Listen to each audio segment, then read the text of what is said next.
Yes, we're back with a rider, another episode. Today we have Tim and Kit all the way. Are you from America? Yeah, we're from Eugene, Oregon. Okay. And Kit is a special. Are you both specialists with birds? Nope, that's just me. Okay, then. So it's going to be mainly Kit's at the time.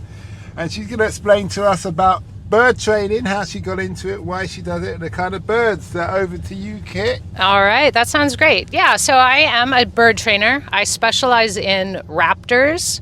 So those are birds of prey, eagles, hawks, owls, falcons. So we train, particular individuals that have talent, and we help teach the birds how to do a job, which is connecting people to wildlife. So we believe when people see raptors up close and personal, they look at the natural world in a new and more appreciative way. It's quite daunting, though. So I've seen a bird of prey before. I can't remember where they had all these like falcons and other eagles and things. Yep. Mm-hmm. And they were big. Some are big, some are small. They certainly have weapons. To be a raptor, you have huge, powerful feet, and you have claws, which are called talons. And that is what you use. I actually prefer to call them murder feet or murder toes. Okay. But, we work with the birds in a way that they're active participants, so they get to make a choice to work with us, and then they get tasty, tasty snacks.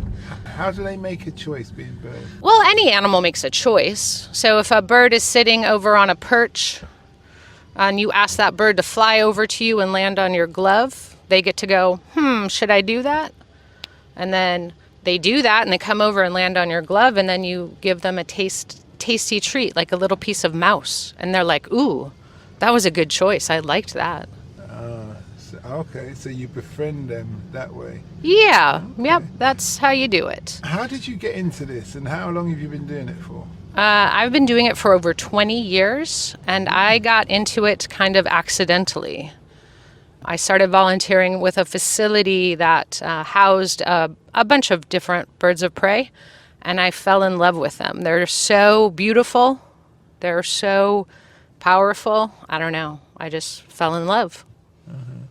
Give us some statistics of what birds can do. Like how fast they fly, how high. Yeah. Birds, there are some birds that migrate over Mount Everest. Really? Yep. That's a huge peak right there. So peregrine falcons, type of raptor that I work with, they can dive at speeds of over 240 miles per hour. And I don't know how to translate that into kilometers. No, we do miles though. Oh, you do miles here? Yeah. Okay. So when he's diving, you say he dives at that speed. Yep. So the impact when he hits, so he doesn't, he at last minute he twists his body and claws down. Oftentimes they make a fist and they punch a bird that's minding their own business, like a pigeon or something. And they punch it, and then they come around and grab it with their talons. So when they punch it, they daze it or knock it out, and then they kind of do a 180 or 360 and come back on it and catch it again. Correct, yep. Mm-hmm. How long do their claws grow to? Depending on the bird of prey, a peregrine falcon's claws, maybe, an inch and a half or so. Something like a harpy eagle, which is a huge, huge eagle. You've got several inches of talons or claws. Have you ever been attacked by a bird, like you're in training and they just decided we don't want to play anymore? Not during the training. Every so often we do have to, restrain a bird to do a wellness, an exam, okay. Like taking them to the veterinarian, so to speak. And, nobody wants to be grabbed up and have that happen. So you get really good at knowing how to restrain them quickly. But I certainly have had a talon or two through my skin. That's the nail thing? Yeah, that's the nail. That's the claw.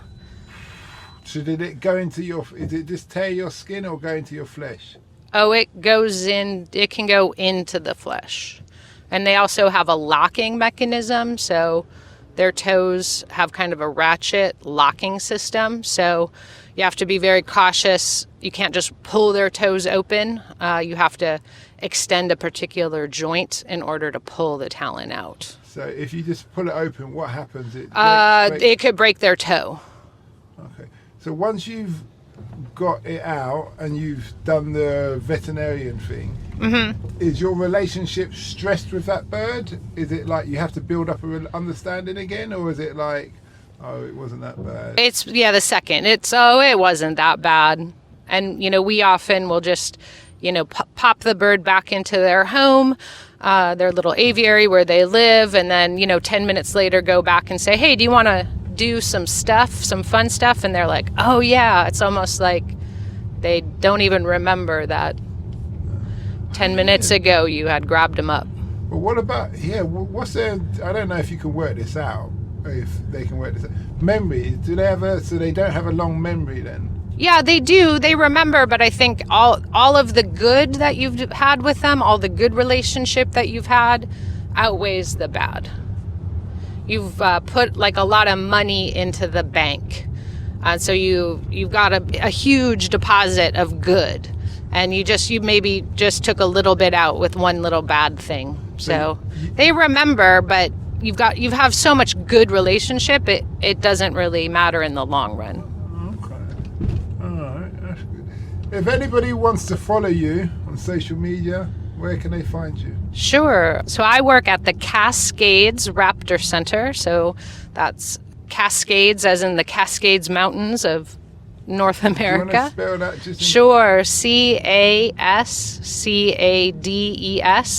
Raptor, RAPTOR, Center, spelled American English way, .org. That's our website, and we are on Facebook and on Instagram as well. That's great.